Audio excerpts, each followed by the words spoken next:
Do you know, and I know you do know, what a catheter is for a man? I do know what a catheter is. Are you wondering what I'm getting at? I'm pretty curious. So, you know that some people know how to self-cath. What do they call it? Self-cath? Yes. Self-cath themselves.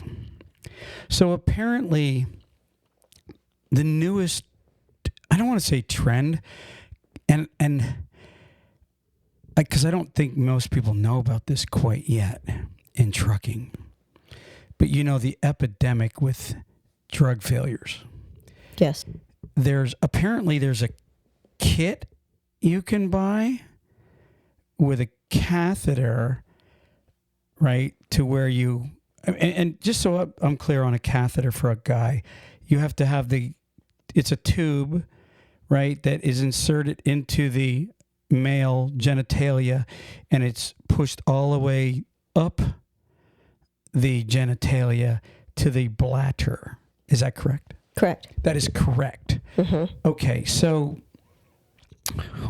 crazy. When I was told this, I actually couldn't grasp it at first. But so apparently, guys that are under, I don't want to say the influence, but like say they got drugs in their system, they know they're going to fail a drug screen. Some of these guys are now taking this catheter, inserting it, and then there's a pump they buy, and they pump somebody else's urine into their bladder. Yeah, I'm glad I have this on camera. I wanted to see your face when I did tell you about it. What are your thoughts? It's just, I can't get it out. I can't get my mind to, I processed it, but all I keep coming up with is these horror shows. Like some of these shows that I've seen that they're like slasher movies, and that's like, I can't, that is just nasty. That is nasty. Do you know bodily fluids can actually transfer STDs? And, you know, the fact that you're going to pump someone's, no, remember, that urine that you're now pumping in you has come out of someone else's body that you do not know. And you don't know what they had. So I don't think it's going through a cleaning process like you would blood where it's filtered. But that's all sorts of wrong to put someone else's bodily fluid in you, period. You know the old saying, just when you thought you heard it all? That just hit it.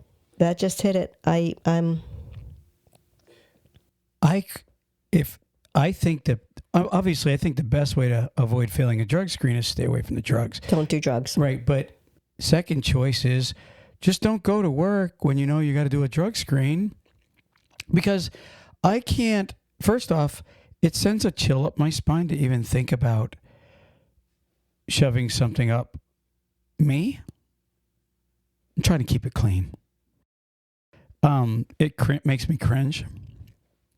But to pump someone's pee into me, almost sounds like a rhyme. Well, it did rhyme. To pump pee in me, I find that, like I said, when you thought you heard it all, somebody comes up with something new that will just gross you out. It did. It really nasty. And I know there's drivers right now, seriously, that are going, I never thought of that. Yeah, I'm sure there are.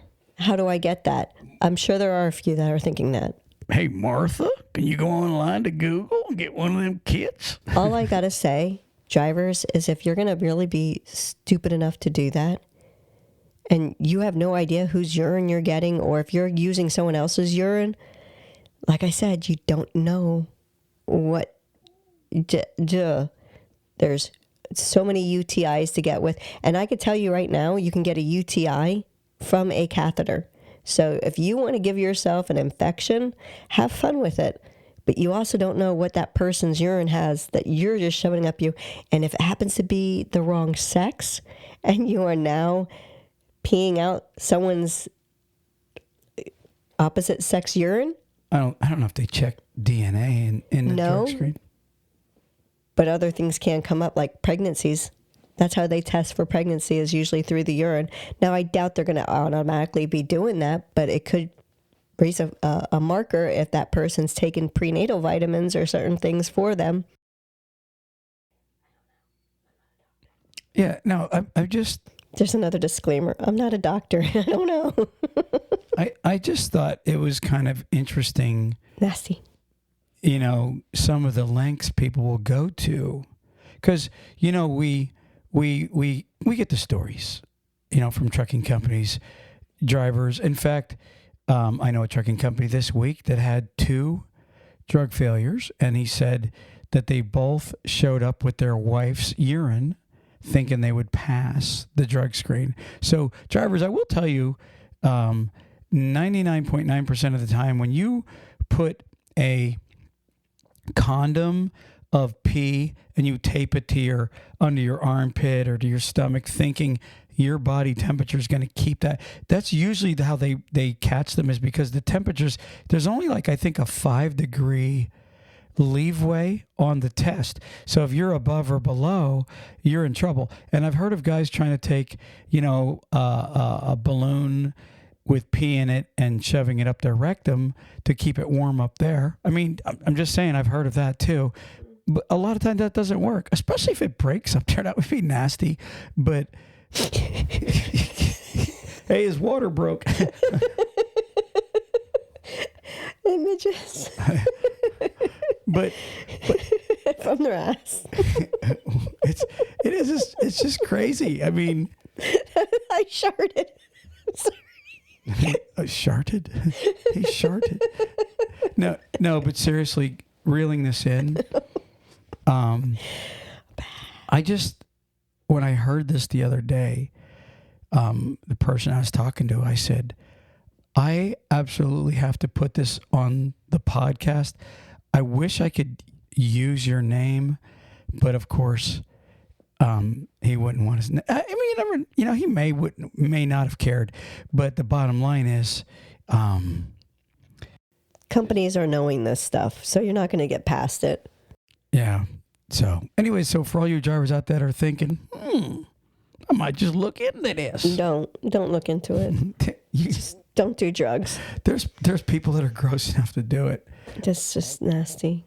Well, you know, the same guy was telling me they fired a driver, or not a driver, they had a driver that was coming to orientation a few weeks ago, and he was running around the hotel trying to get one of the people that worked there or another guest to pee in a cup for him so that he could do a drug screen. And of course, the hotel called the company and said, hey, you got a driver over here trying to solicit pee, right? And so obviously they sent him home on a bus. So, you know, I would just, to me, some of these drivers that just take the chance. My whole thing is, if it's weed, you got a minimum of 30 days. Tough it out. Go get a job digging a ditch somewhere for 30 days and don't take the chance and keep the drugs out of you. Well, I guess that's why they call it dope, because it makes you a dope. You know, it makes you stupid. Mm-hmm. But if you even take a chance, I mean, I wouldn't, if it was me, if I was smoking weed, I wouldn't show up on day 31 even. No. You know what I mean? I just wouldn't do it. And you know what this guy told me? They don't do hair follicles. He said, but as soon as somebody says to us, do you do hair follicles? We don't hire him just because he's asking that question. Right. So, anyways. Right, you're giving it's a dead giveaway. Anyways, Ruth Ann, let's go ahead and move on, and we'll take a little break, and we'll be right back. Mm-hmm. I think that's enough on that segment. Yeah. That's nasty. I just thought it would make a cute opener. Ooh. Okay, let's take our break. Attention trucking companies and truck drivers. If you need help with cash flow, we've got help on the way. Turn to Tab Bank, the bank that knows trucking. Tab Bank has been in the business of helping truck drivers and trucking companies with their cash flow needs for 25 years. It's just that simple. It's what they do. But they don't stop there. Tab Bank helps grow your business with their invoice, factoring, and banking services. What a plus that is. Before you book your next load, play it safe and contact Tab Bank to get their help with your factoring needs. Tab Bank helps determine the credit worthiness of your customers as well as billing and collection efforts on invoices that you factor with them. Let the experts at Tab Bank get you cash quickly for the loads you deliver. Again, it's what they do. Visit tabbank.com/TalkCDL to learn more. That's tabbank.com/TalkCDL. Tab Bank member FDIC. Truck Parking Club is a network of instantly reservable daily and monthly truck parking locations throughout the U.S. Truck Parking Club helps connect truckers to truck parking locations throughout the U.S. via truckparkingclub.com. Our networks is made up of property owners that have locations adequate for truck parking to list on the platform. This includes trucking companies, storage companies, CDL schools, trailer leasing companies, real estate investors, truck parking operators, and more. Go to truckparkingclub.com today. If you're a driver looking for a new trucking job, check out NCI. NCI offers the following: new Kenworth T680s, competitive wages, solo, team, and students welcome, plus a full benefit package for you and your family. Check them out today at 888-311-7076. That's 888-7076. And tell them TalkCDL sent you. All right, we are back. I got a letter that I wanted to read to you that was sent to another trucking company. They sent me stuff, and I thought, why not read a couple letters? And they're really not long. They're just messages. But this trucking company in Florida, okay, by the way, where we're at, got a message from a driver. And here's what the message said. It says, I have a Class A license. I have zero experience. I'm on patrol. I must have an ignition interlock breathalyzer on anything I drive for the vehicle to start. I mean, seriously? What truck? I'll tell you what. There's humor there. I feel bad for the guy. And I'll tell you why I feel even worse for the guy. Because when he went to get his CDL, unless he got it in prison, but if he went to a trucking school, for them to encourage anybody that has to have a machine that you have to blow in order to, and I've seen them on cars, right? But if you're a trucking school and you encourage a driver to get his CDL, knowing there is nobody, first off, there's not an insurance company in the world that's going to insure that guy. Right.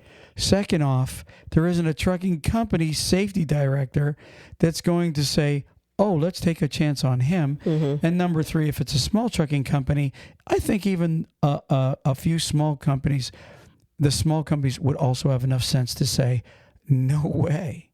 Yeah, I don't think even the small ones, because they're self-pay in their insurance usually, and their insurance is a little bit harder on people. So I don't see the smaller companies having a easy time hiring someone that has to have a breathalyzer done every time they go to start the tractor. Well, I got to thinking, first off, why do you think somebody is on parole and needs a machine attached to a vehicle in order to even drive it. Why would that be? Because it leads me to believe a couple things. Number one would be what? DUIs. DUIs. So I don't know of a state that says, hey, after one DUI, Correct. you're going to have to use a machine. A fruit fly just landed on my nose. You're fruity. I guess. There you go. So I don't think there's a state, that would actually put that on a driver. I don't think that he would be in prison for it. Sounds like he was in prison for something to do with a vehicle. Now, could it be 2, 3, 4 DUIs? That's a possibility. Could it be vehicular homicide? Possibility. But the bottom line is, whatever it was, it sounds like it had him in prison. So that would even make it worse. Right. It sounds like there was multiple DUIs with the accident that had a death to it. And that's why he has to have the machine. That's my guess. Now, if there was not an accident that involved a death, then I would say he has a lot of, the 3, 4, maybe more DUIs. And because even people that I know, that I've heard, I should say, that they know people that have multiple DUIs, there's some that 2, 3, and they're still not have gone to do any prison time. So this one takes a lot. So I'm going to guess that there was an issue that it was multiple, and someone it was a tragic. Yeah, something bad happened. Either like something, like you said, one bad tragedy, or, 3, 4, 5. I mean, because I've heard of cases where people have gotten 5, 6 DUIs before a judge finally said, you're done, you're going to jail. You know what I mean? So obviously something extreme, let's say, had to have partaken in order for that to happen. So this is a message to trucking schools. And I've talked to drivers before that told me they're having a hard time getting a job because they're having You're electrifying. They were having a hard time getting a job because of DUIs. And I asked them, well, did your trucking school not tell you? Mm-hmm. And of course they said no. Yeah, schools are going to go and volunteer information, because what's happening is they'll lose that, the money that they're going to get for you as a student. But it's sad that they would sit there and consider that, Yeah. So my advice to trucking schools would be, have a conscience. Don't be idiots. I mean, you're taking a man's money and knowing he don't even have a chance of getting a job. It's called setting him up for failure.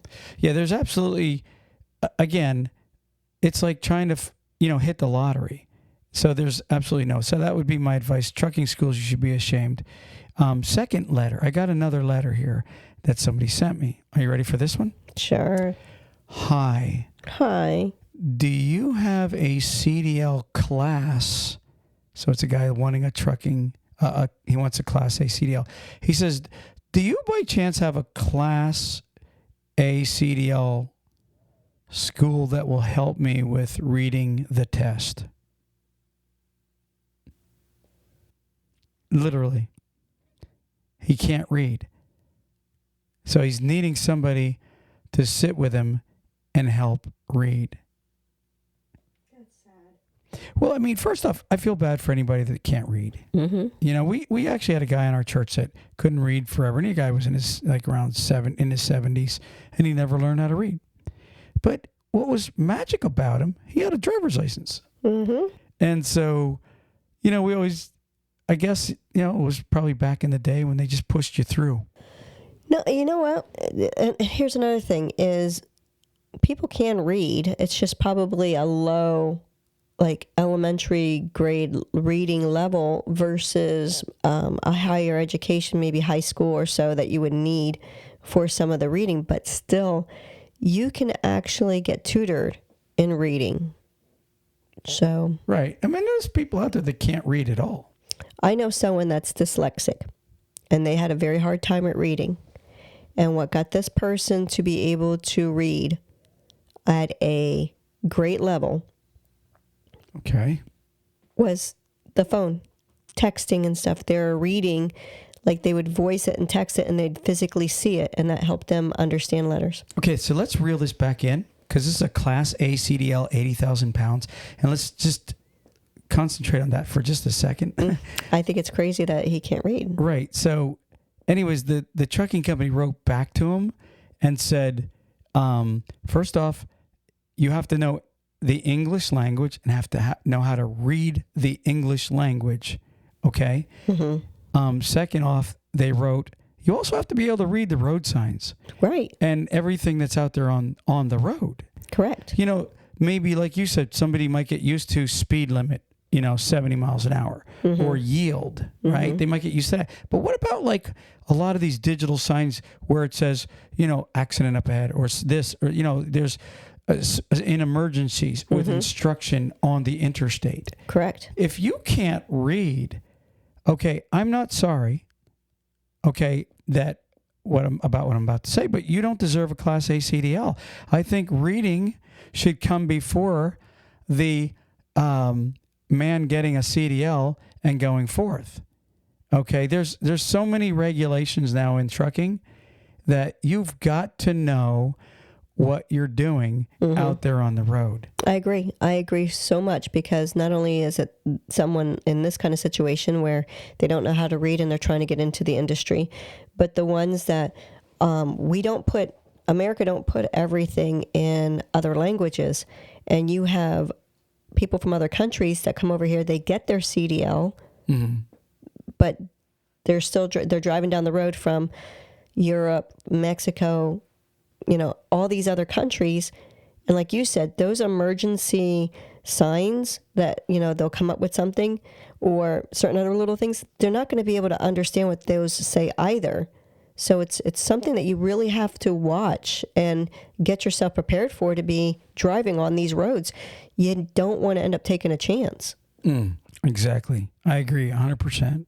So anyways, those were 2 letters this week. Like we said, we don't always read these letters, but I thought, it'd be interesting, especially the guy with the breathalyzer thing. And I'm not making fun of the guy. He messed up. It sounds like he was punished for it. But at the same time, I'm actually more upset with whoever encouraged them to get a CDL and make the poor man think that he's actually going to get a job driving a tractor trailer. That's actually an atrocity for someone to take someone's money like that and actually make them think that they got a chance. I'm telling you right now, you don't have a chance of getting any. The only way you're going to get a job is if it's some illegal company that doesn't care. I'm serious. That's the only kind of company that would hire this guy, and then they'd rip him off, probably not pay him right, and he'd end up quitting there anyways. So. It still would be hard, because most trucking companies, their insurance policy is no more than 2 in like a 10-year period or something to that effect, or 15-year period. This guy has to have more than that. Well, most trucking companies are 1 in a lifetime, never 2, and none ever in a commercial vehicle. That's the normal policy. So, but it is what it is. Again, we don't normally read these letters that we get, but just to show you guys the kind of letters we do get, and many times we come away scratching our head, and it definitely makes some interesting conversation. It definitely does when we get some of these odd ones, and then when our friends from the companies come and tell us, guess what's new today? Yeah, exactly. But anyways, and you can hear my voice, I'm still just getting over that flu thing. And so let's move on real quick. Let's mention the Florida Truck Show that we're going to be at this week in Fort Lauderdale, Florida, at the Convention Center. It's the 15th and the 16th. Please stop in and, say howdy. Say hi. Say howdy doody. In fact, this podcast will probably put it up a day early just because of this. But please stop in and say hey, and let us, put you on the show. Sit down on the mics. Tell us a little bit about yourself. Tell us if you got an interesting trucking story. You'd love to put it on the podcast for you. Of course. So the Florida Truck Show, the 15th and the 16th of February. TalkCDL is going to be there. All right. Moving on. Moving on. I just want one of the things I just wanted to talk about for a second here, Ruth Ann, and we may talk about it more down the road because it's something that we don't talk about, I don't think, enough. But I'm going to use an example of what we've seen this past week on Highway 19 with a trucking company. This trucking company, and the video's out there. Mm-hmm. We put it out there. I actually forget which trucking company it was. It's been a week. It was a day cab. Do you remember who it was? It wasn't U.S. Foods. It was... I thought it was AFB, but... No, I don't think it was them. You know who it was? It was RL Carriers. I knew it was green. I'm pretty sure it was RL Carriers. The green truck. And so, driver innocently driving southbound on Highway 19, doing nothing wrong, and apparently there was a person on the side of the highway on foot decided to, you could say he tried to cross over and beat the truck, or you might say it almost sounded like he was trying to end it. Suicide by tractor. Right. You don't know exactly. Obviously, I'm sure RL Carriers has the video outward dash cam. And so my thoughts on this. The reason I wanted to bring this up more than anything is because people more and more take chances around tractor trailers. Sometimes a car will come off of a ramp and cut in front of a truck. And because the truck didn't get over for him, he'll come in front of him and then brake check him. Mm-hmm. He'll slam on his brakes. Or they'll think a truck is maybe messing with him because they can't pass each other. You get two truckers that have the same speed, and you get a car that's stuck behind the two trucks for a few miles. They get pissed off. They'll come around the trucker, and they'll try to slam on the brakes to upset the trucker. And sometimes the trucker ends up crushing them or killing them or wiping them out, and they get hurt rolling. It happens all the time. Mm-hmm. But, which leads me back to our original story here. This guy that decided to run out in front of a big truck. All right. Whether you did it on purpose or not, that truck driver has to live now with the memory of that for the rest. This is an innocent truck driver. Mm-hmm. Okay. Doing his job, feeding his family. Okay. And now the memory of that, not only the impact, but he's first on the scene. Mm-hmm. He's got to get out now and see this, because obviously most good truckers are going to be like, oh my gosh, let me see if I can help this guy. Right. And he's not stopping immediately. He's got to keep going enough to stop. So, right. Depending on how he was hit. Did the guy go under the wheels? Or did the guy just be hit and was like punted, mm-hmm. a ways off? But either way, the scene of that had to be just devastating to somebody that's not used to seeing gore. Mm-hmm. And so now you have this poor truck driver. And some people might be going, oh, yeah, the poor truck driver. What about the guy? At this point, I'm concerned about the truck driver. I mean, prayers for the family that had to, be notified of the passing of their family or their mm-hmm. friend. Okay? I'm sorry about that. But apparently it doesn't look like the truck driver had anything to do with fault.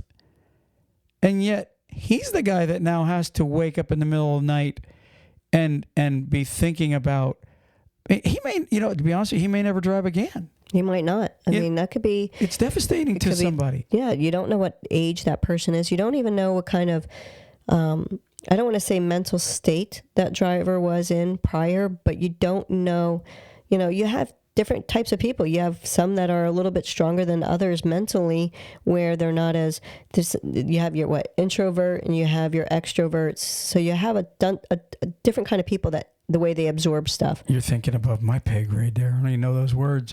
So, but go ahead, keep going. The point is, me, I can handle certain things differently. Like right now, if it was you and I, if one of our children got cut, you're like one of these that are a little bit different reaction than I am. It's just the way people handle things. I'd flip out. Right. I don't. But when it comes to that driver, we don't know what kind of person that driver is. He could be one of those people that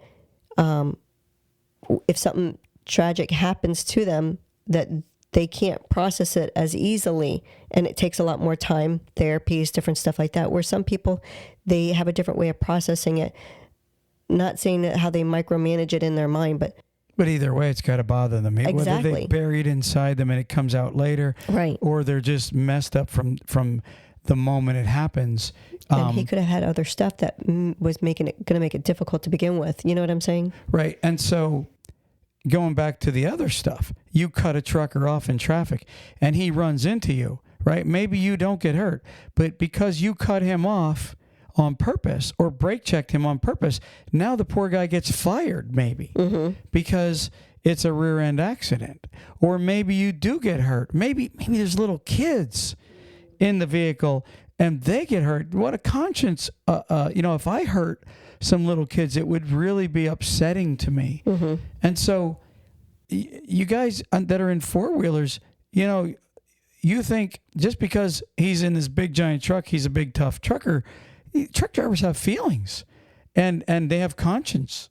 So, I would tell you guys, be careful around a big truck because there's a human being in that behind the wheel. Okay, and most truck drivers are trying not to hurt people. Most of them do try not to have an accident.